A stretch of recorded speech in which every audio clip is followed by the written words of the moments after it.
6. It's the Animated Documentaries session.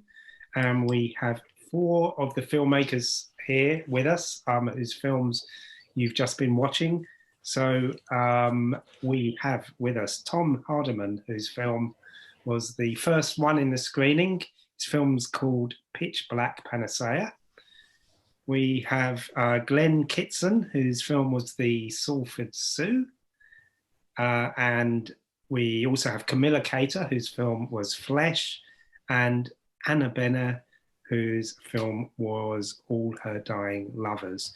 Apologies from Anna's co-filmmaker, Eluned Aiano. Not quite sure if I pronounced that correctly, but she couldn't make it after all tonight. So I'll just do a quick recap of your films and then want to just ask a couple of general questions to all of you. So firstly, Pitch Black Panasaya, sort of like a very fascinating and true story about 2 strangers. In the film, they're called Amy and Carl, but that's not necessarily their real names. They take part in an experiment to fix their lazy eyes, and whereby they spend 10 days in a house in total darkness. And it's sort of a mixture of live action and some very trippy animation, which happens when the hallucinations start occurring. The Salford Sioux by Glenn. That's, again, an unusual but true story, as narrated by Sean Ryder, you know, legend from the Happy Mondays, about how the Sioux tribe came to Salford at the end of the 19th century as part of a world tour in Buffalo Bill's circus, I believe, and how they ended up setting up on an island in Salford near Manchester with their teepees and their wigwams, and they ended up staying there because it reminded them of home. And then we have Flesh by Camilla.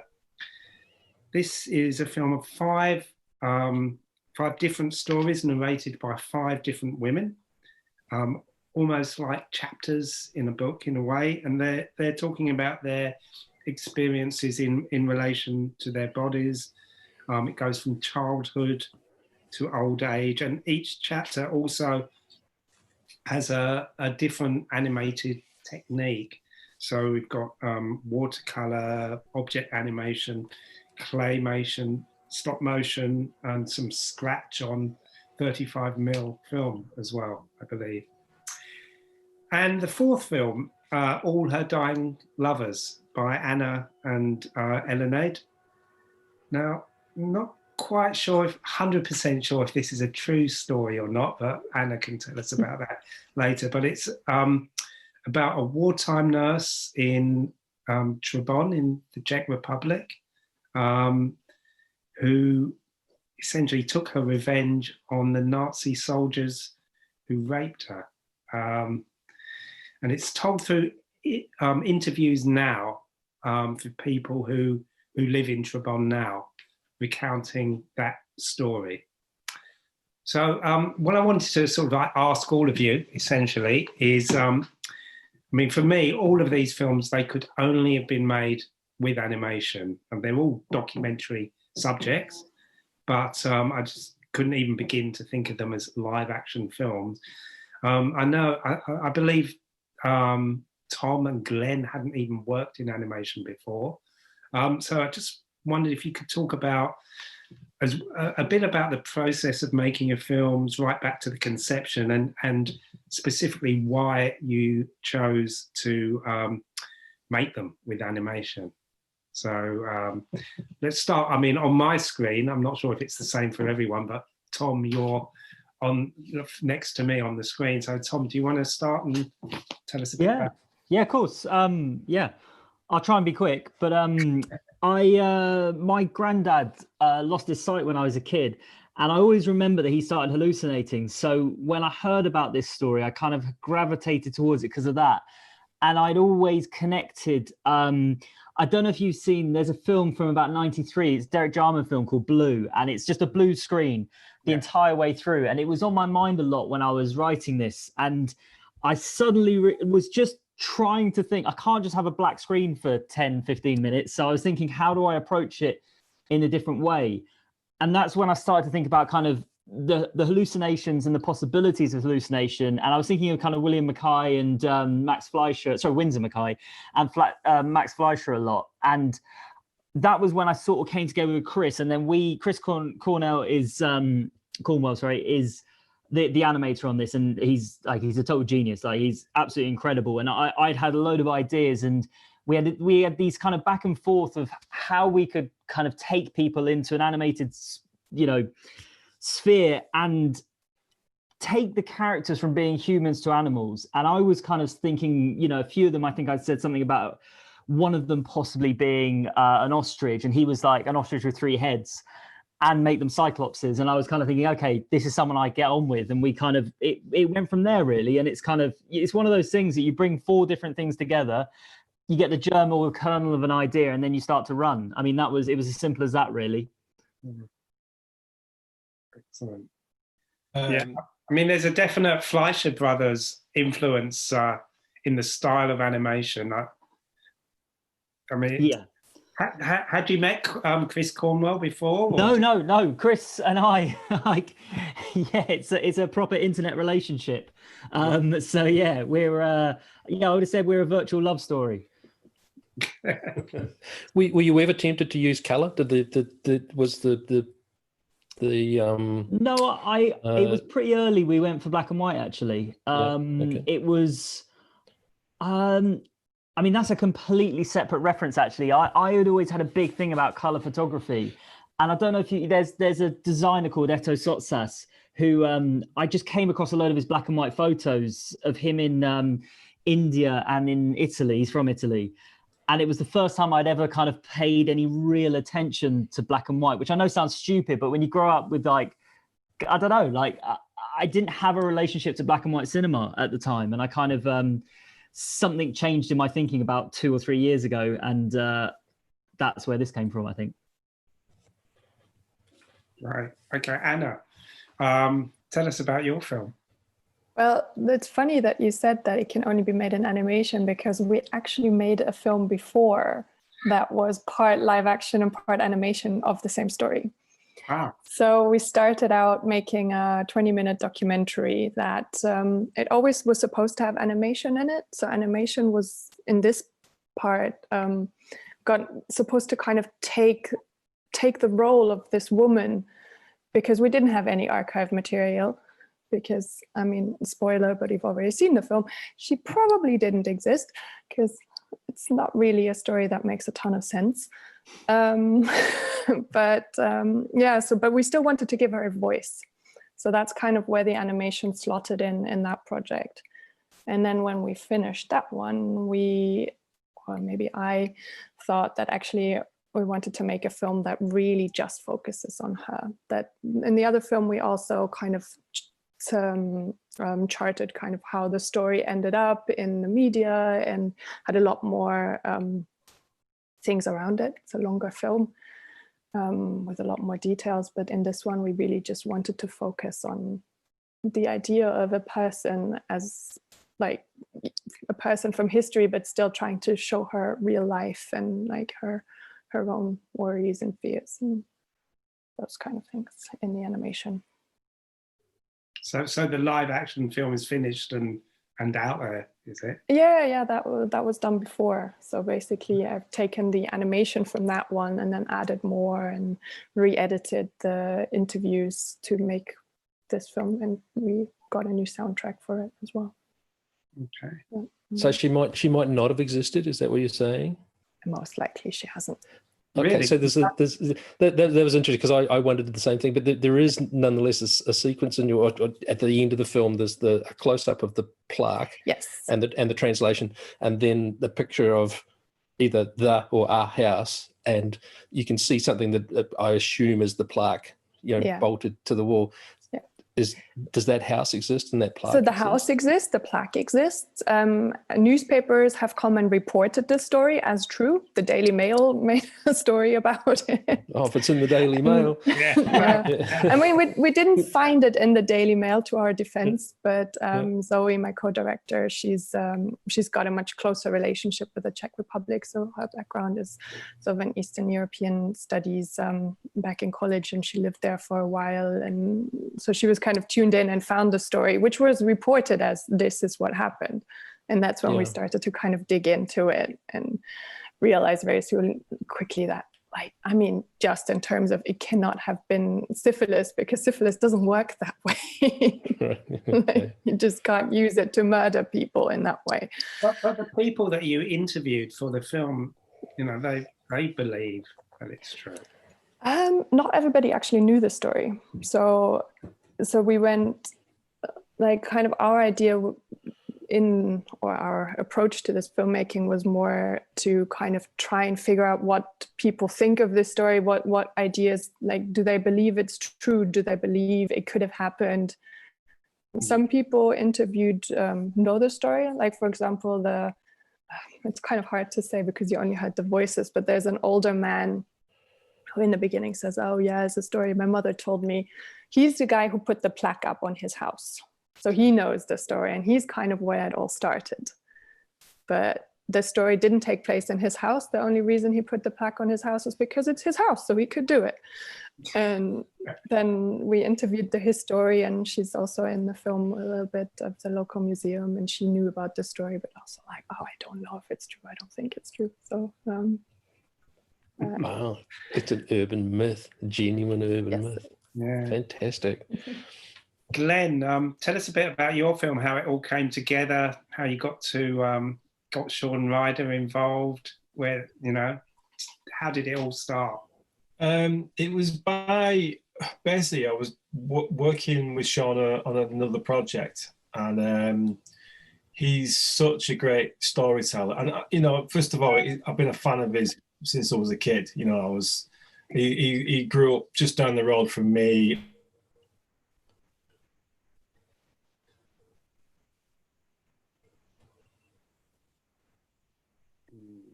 Looks Come like back to us. Oh, that's a shame. I was really looking forward to that. Yeah. He's back. You're dropping in and out, Glenn. Don't know if you can hear me. I'm sorry. Yeah, can you hear me? Yeah, now? you're back. You're back. You're back. Yeah, you're back. Yes. Go on. Oh, that was, you know, everything I just said was like real gold as well, but I've forgotten it. So I'm sorry. I thought, yeah, just started to talk about, you know, working with Sean, and I've been working on a different project with him, and we were recording him for something, and we just left the tape running, to be honest. He was aware he was being recorded, but we sat having a drink with him, and he just started telling all these tales of Salford and basically places where I grew up and things like that. And he told too, and it was a story that I was aware of, and it has been touched on elsewhere in other, you know, films and, you know, short films and things like that. And but he told this story, and yeah, I mean, I think he embellishes a little bit. I won't deny that. You know, he ends by saying like thousands stayed, but I think really the reality was about 20 people stayed in Salford. A lot went back to America. Yeah. But it's true. There is like families in Salford that could trace the great granddad. You know, like the granddad's called Clive, and the great granddad's called, you know, as a Sioux Indian name. You know, so it's a fascinating like story, and also about Salford itself too. You know, it was good to have such a amazing Salford storyteller tell that story basically. And then I was sat on it for a little while, and I contacted Sean and I said, look, I'd love to make something of this, because his delivery was so natural, because it was conversational. Yeah. I just thought animation would be the best way of doing it, and we could be a bit more abstract and a bit more weird with it and stuff like that. So it took me a little while to find an animator that had a style or could do a style that I wanted to work with. and was interested in doing it, and also that I could afford. And it was Will, not to say it's cheap, but Will Murphy, you know. On that punchline. Yeah, I know. Oh, you're frozen, Glenn, in I was mid-sentence. fascinated to work with him. Will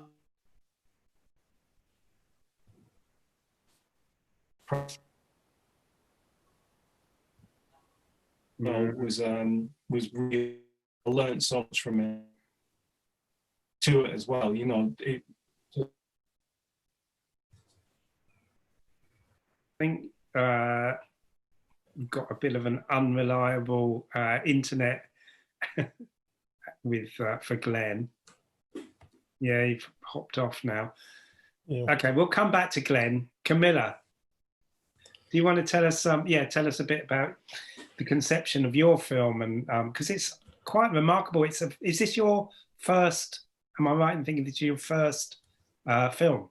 Yeah, it's my first film as a director. Well, yes. that's absolutely remarkable. It's a 12-minute film. Yeah, tell us a bit about your film, the conception of it, and the process of making it. The inspirations to make Carney came from my own experiences and from a process of awareness about feminism some years ago, and from stories I heard from my family, my friends, my mother, my aunt, and I had this idea about the association between the meat cooking points and the women's stages of life, and all came from this idea. So I created some profiles for the film, like for each chapter. So I decided to divide the film in chapters as meat, and for example, the first one, and also I created some profiles for each one. So the first one would be the rare, and it would go to the well done. In the rare phase, I would like that a woman. I would interview a woman who would talk about being fat during her childhood. So this was the profile, and I didn't know about. I didn't know which story she would tell me when we find them, but I knew that the topics would be hard, and somehow animation could be a very good medium to protect their images somehow, and also to and during the process I also learned a lot about animation, because I in the very beginning the film was supposed to be made in 2D digital, black and white, but after interviewing the women, I changed my mind. When I interviewed the first protagonist, Raquel Patricio, she was telling about her relation with her mother, who was a nutritionist and didn't accept her body, and had this very difficult relation with food. So I decided to animate in a dinner plate using real food, oil painting, using the plate as my canvas. And my background in animation is also in stop motion. So I didn't know. I don't know why I thought about 2D digital. And we try to associate each story to a different technique in a sensorial way. So, for example, the second one, the second chapter, the interviewee is talking about menstruation and puberty, all those changes that seems to be uncontrollable. And somehow watercolor is also difficult to control when you're painting it. And we thought it's going everywhere. It seems like blood. We should use it. And we did this association with all the chapters. How did you find the interviewees? Where did you? Was that like I mean, are they people you knew, or did you sort of have to seek them out? So I did a lot of research to find some of them, because two are famous in Brazil. The third chapter, it's Raquel Virginia. She's a very famous singer here in Brazil. Her band is called As Bahias. And the well-done protagonist, her name is Helena Inês.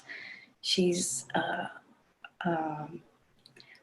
a beauty and sex symbol in Brazil, and she was when she was younger, in the Cinema Novo and Cinema Marginal, in the third world cinema. So I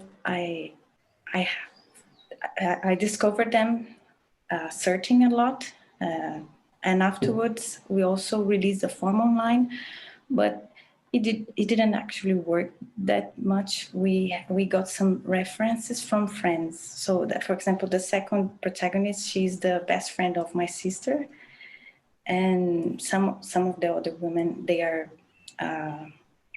known to people that knew about the project, and they just give me their references. Yeah. So as the director, you created these 5 chapters, and you found the animators, you found the narrators and things. I was interested, as I watched it, I was really interested as to how connected or not the animators were. So did each of the animators have any or much input into the others' chapters, or was it really just you directing five separate people?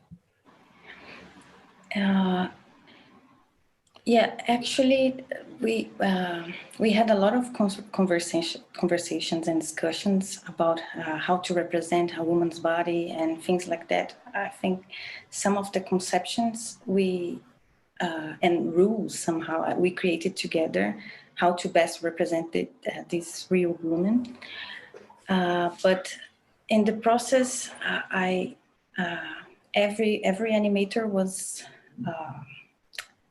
responsible for one chapter, and they could develop their own style.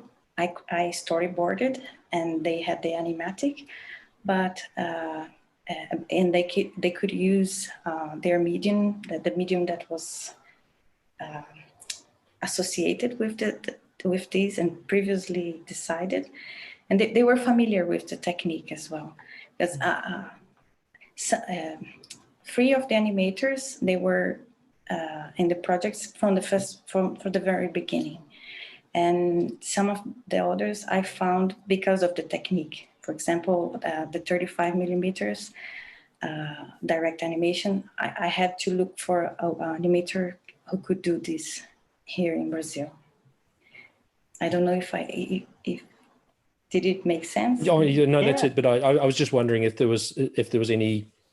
If any of the individual animators influenced either each other or even up to you, like just how much influence they had on each other and how much influence they might have had on the film as it developed from idea to finished film. That was really what I was getting at. Yeah, we had a very tight deadline. We animated the film in 4 months. Wow. Wow. Wow. Well done. No weekends, all days working. Mhm. It was a bit difficult to work, but I think it went. Oh, sorry. This is That's neighbor. great. Ready, set, animate, man. Whoa. Yeah. Congratulations. Good job. Okay, Glenn, you're back with us. So do you want to tell us, again, just tell us a bit more about your film, how it came about. I'm not quite sure where I got up to, but I think I wanted to talk about the animator that I work with, basically. Yeah. How did you come across Will? It was through I did a social media call actually, and his brother put me in touch, and I'd sort of gone on a few loose ends for quite a while with various different people trying to motivate them with very little funding, basically. And I mean, obviously, you know, people need to get paid for the time, but it was quite hard when, you know, you can't really cover their days and stuff like that. So it was a bit of a, you know, scrabbling around, and like Will just was, he bought right into the idea. He loved the idea, and he brought so much too. And I think what I was trying to say before was that just that collaborative journey with him and working with an animator and finding a new way to tell stories that isn't live footage and things like that, and scripted stuff or content that I kind of normally do, which is like bread and butter for me. It was fascinating, and just coming up with ideas with him and what he brought anyway, and his understanding of the process. You know what I mean? He taught me through each step of the way, which was really important. You know, I learned so much from him, and I know he's watching too, so I'm also bigging him up a lot. He's very talented and quite humble. So yeah, no, it was really good to work with him, and yeah, you know, we put in a lot of sort of like little stuff from Manchester that only people. It was quite niche, some of the stuff, and then some stuff from like Factory Records and like. A lot of the design was took from that. A lot of the design was inspired by Central Station Design, which was, you had Peter Saville that did the majority of Factory stuff, but you had Central Station Design that actually were my favourites, and they went down more of like a pop art sort of route, and they were a bit more acid, basically. And I kind of like that stuff. Yeah. So yeah, that's how it came about, and we're working on other projects now, which is great. We've got like a lot of different stuff, some commercial stuff and some personal project stuff that we're working on together still, which is great. I've got a new friend. So this film has been like your route into the world of animation. Yeah, definitely. Yeah, I mean, I'm planning on another one next year involving John Cooper Clarke, actually, but this time he's talking about New York. So it's a bit of a, you know, he's talking about, and it's a recording I've got with him from an interview we did in New York, and he's talking about the similarities between Salford and Manchester and the different communities, like the Jewish community over there and the Jewish community in Manchester, and also on punk and all sorts of stuff. So yeah, I'm looking to get that off the ground in the next few weeks. Brilliant. Yeah. Hey, Glenn, this is just a really little question, but I've watched your film several times now, but the very first time that I watched it, the thing that threw me first or grabbed me first was that seamless segue from the Clockwork Orange to talking about Sioux Indian refugees and on. What was even for Sean? You know, that is quite the segue. Is that how it was recorded, or was there a little bit of kind of magic in the studio to put that together? Yeah, there's some sound design going on all the way through. Actually, we had to cut a lot of stuff out and stitch stuff together. And you know, even once I got his blessing, I didn't ask him to record any more stuff. I literally took the audio that I had and made that work, and made it into sort of a coherent story. And to be honest, it's not that much of a segue for Sean, really, because he is quite psychedelic too in his storytelling. So he can do that, you know. And make it work. That's kind of why it's believable on a certain level, I think. Yeah, but it's so interesting too, because we obviously took elements from Clockwork Orange as well, because Burgess was a Salford kid, you know what I mean, like Sean says, and I think just Sean just loves history, and he's a great orator, and he just loves telling that sort of stuff, and even if it is a bit embellished, I think I give him a pass because he tells it so eloquently. Yeah. Has he seen the film? Yeah. No, he likes it. Yeah, he's like, yeah, it's sweet, sound, mate. Yeah, kind of that. You know, that's all I got. But it was good. It was good enough for me, you know. Yeah. All right. Well, I might just kind of ask a question or two about. That focuses on the documentary nature of it, and you know, as I mean this in a good way, but you know, as niche as auteur animation is, documentary animation is kind of a niche within a niche, and there's a lot of people. I mean, I know I'm preaching to the converted, but there's a lot of people that just simply do not believe that there could be such a thing as an animated documentary. I mean, there's a lot of people that just cannot join those two words together. So as an animator, you've created these animated films, but as documentarians, this is the focus of my questions. Like, what kind of gaps are you prepared to fill in? You know, things that, you know, you in some cases, some of you are using animation to create things that, you know, may never have happened or could have happened, but you've got no confirmation of. Or what sort of responsibility do you feel when you're depicting or portraying a real person, a real living person? You know, this put on your documentary caps, I suppose, and for this question. And again, just as nagged it, I'll go kind of left to right on my screen, and Tom's at the left. So, you know, right. Yeah, these are real people, right? I mean, this experiment actually happened.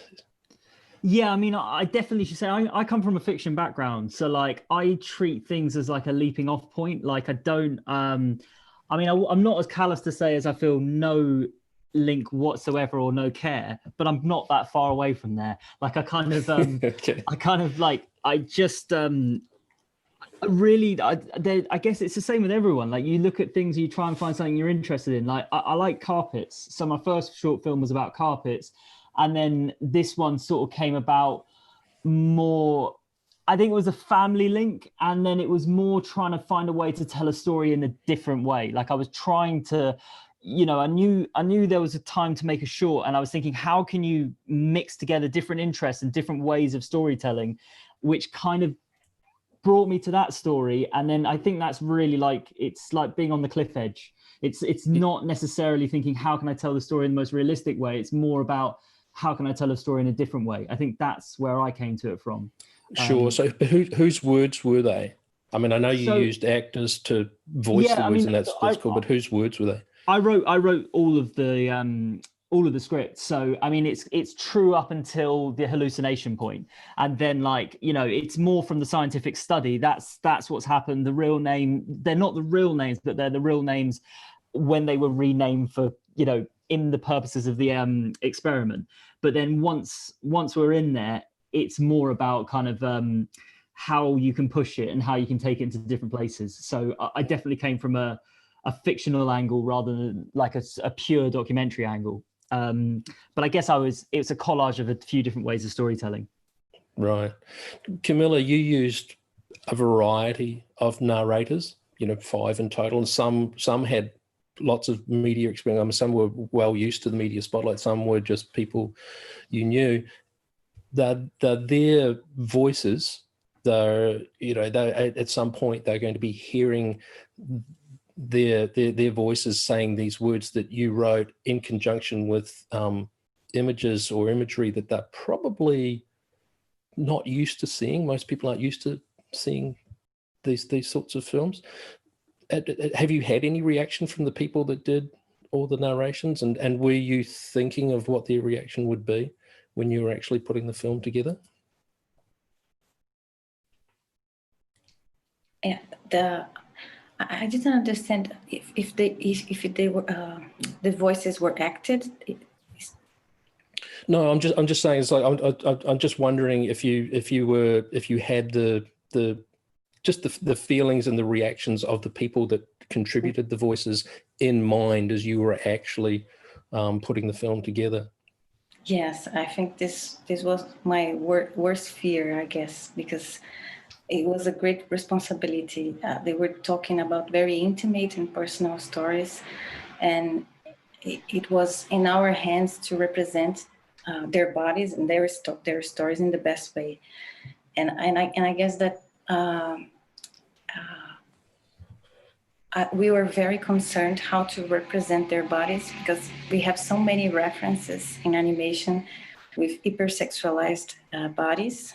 And sometimes even we women, we're representing these our bodies in this way. So this was one of our major concerns, I guess.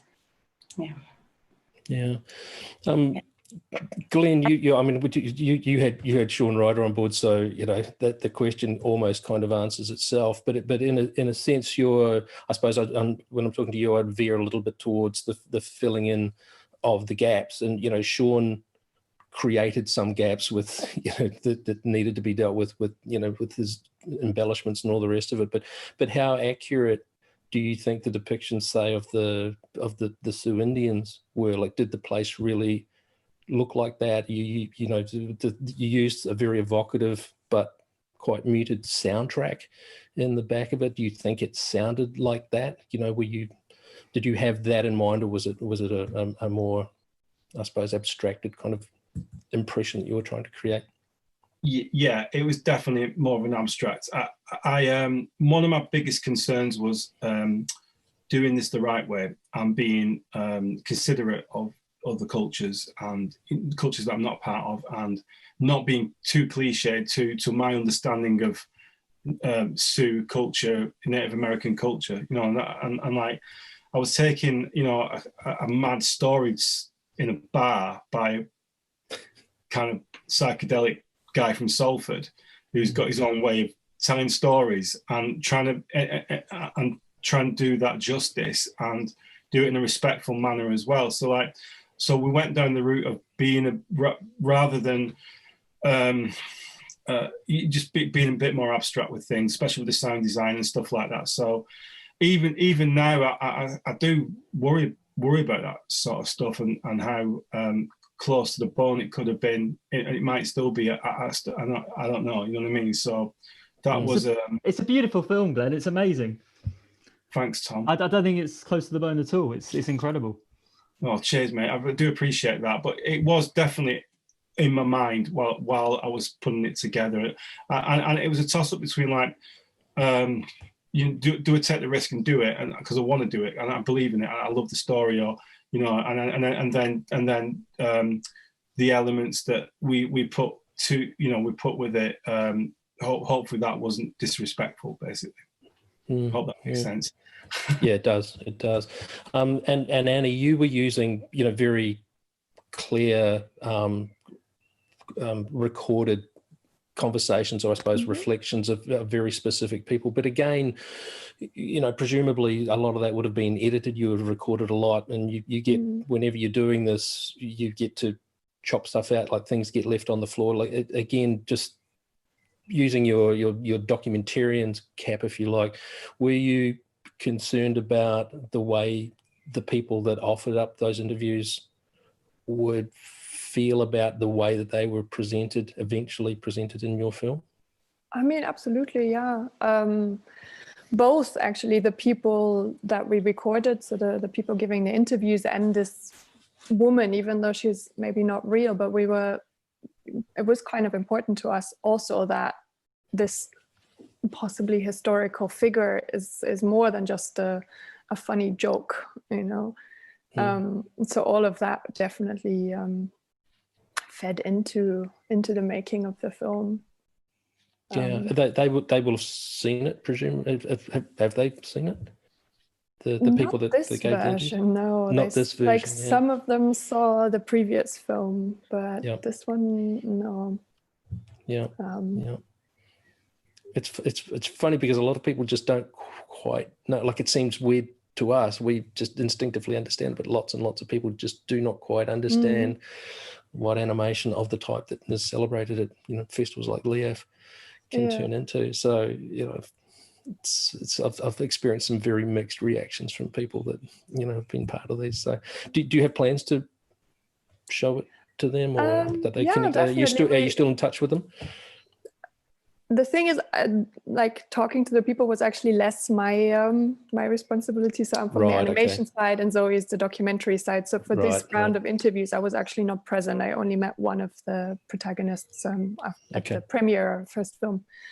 But we are planning to go back to Trebon and make another film, not about this story, but basically about all the other stories they told us, or they told Zoe while we interviewed them. So it's kind of even more stories of forgotten women in the war. So I think that will also be a chance to kind of meet the protagonists of this film again and show them. I've got to find a book about the history of Trebon. It sounds like a totally fascinating place. It's a very weird town, but I mean, the kind of sad thing is that it used to have the Anifilm, the Czech Animation Festival, used to be in Trebon until last year. Right. And the film is playing in the festival, but it's moved city. So we would have shown in Trebon, but now it's in Liberec. So another pretty town that I'm sure also has many strange history facts that we could go and investigate. Thank you all. We have to wind it up soon, but I thought just ask, just before we go, if you all want to quickly talk about what you're working on now or future plans. Starting again, Tom, you're on my left. So what are you working on at the present time? And oh, cool. Also, do you have plans to work in animation again? Yeah, no, I do actually. I've yeah, this is it. This is the roundup. Thank you everyone for taking the time to speak. It's nice to meet everyone, and it's nice to see all your films. It's they're phenomenal. And I was yeah, right, me. Well, Chris is like, we've actually been chatting about something that we're working on at the moment, which is about kind of it's about kind of plants. I mean, how do you describe it? It's about plants. It's about an alternate history from the 1960s forward, and plants being kind of listened to as kind of human companions, as if plants were our pets, basically. And so that's something we've been working on for a while. And so yeah, I do. I kind of said I didn't have a plan to go back, but that's just because today I was thinking about other things. So yeah, I really want to go back. And at the moment, I'm working on a film that I was mentioning just before we got on here, and I'm just in post on at the moment. And yeah, that's completely taken over my life. So yeah. But Chris is definitely like, no, I hope I bigged him up enough. I just, the guy's brilliant. So, the animation is, you know, is incredibly, and it suits your film and the subject matter absolutely. Yeah, it really does. Totally does. Camilla, what are you working on anything at the moment? I'm working on 2 short films. One is an adaptation from a children's book in Spain. It's called Yo Voy Conmigo. And the other one is more personal to me, but it's not documentary. It's about my childhood. I studied in a Catholic school here in Brazil. And when I was about 8 years old, I was very afraid of Jesus Christ. And I want to make a comedy about this story. About Jesus and my fears. And I'm also working development of Flash series. It would be it would involve protagonists from other countries and animators as well. So for now, we are thinking about Brazil, Spain, Palestine, China, and Nigeria. And other topics related to women's body. Mm-hmm. Okay. Anna, what about you? Yeah, I think I already spoke about our next Trebon film. And besides that, I also have a non-documentary animation in the works that is still very, very new, but it's kind of processing this weird, frustrated feeling that everybody got this year, where the world is on fire and you can't do anything. And it's about a woman and a chicken and a literal fire. So a chicken. A chicken. A chicken. Okay. Chickens are afraid of fire, man. Well, this one is not. Oh, okay. Fireproof chicken. Glenn, what about you? Yeah, just again, really nice to meet everybody. I'm really genuinely flattered to be amongst you guys too, and you've been such great work. Yeah, apart from the John Cooper Clarke thing, I've got I'm shooting like a short film. It was supposed to shoot in November, but when we went back into lockdown, I pulled it off. Pulled it till spring and it's live action, but there's a whole animation segment in it, and that's what I really want to do now. I want to bring, since All for Sue, I want to bring more and more in that. And I have in the commercial work that I've done a couple of projects recently where it's been, there's been large animation segments and stuff like that. So yeah, I want to keep improving and keep doing more of it. Yeah. Fantastic. Well, hopefully we'll see all 4 of your films at LIAF in the next couple of years, and maybe we'll be even able to meet up in the flesh, which will be even better. That'd be nice. That would be lovely. Yes. Okay. Well, yeah. Okay, we have to wind it up there. So once again, a huge thank you to all our guests here. So massive thank you to Tom Hardiman, Camilla Cater, Anna Bene, and Glenn Kitson for being with us tonight, showing your films, having an insightful chat about it, and my co-director Malcolm Turner from Melbourne as well. And thank you all for listening to us, and hopefully we'll see you all again soon. Bye. Bye. Hi, everybody. Thanks, everyone.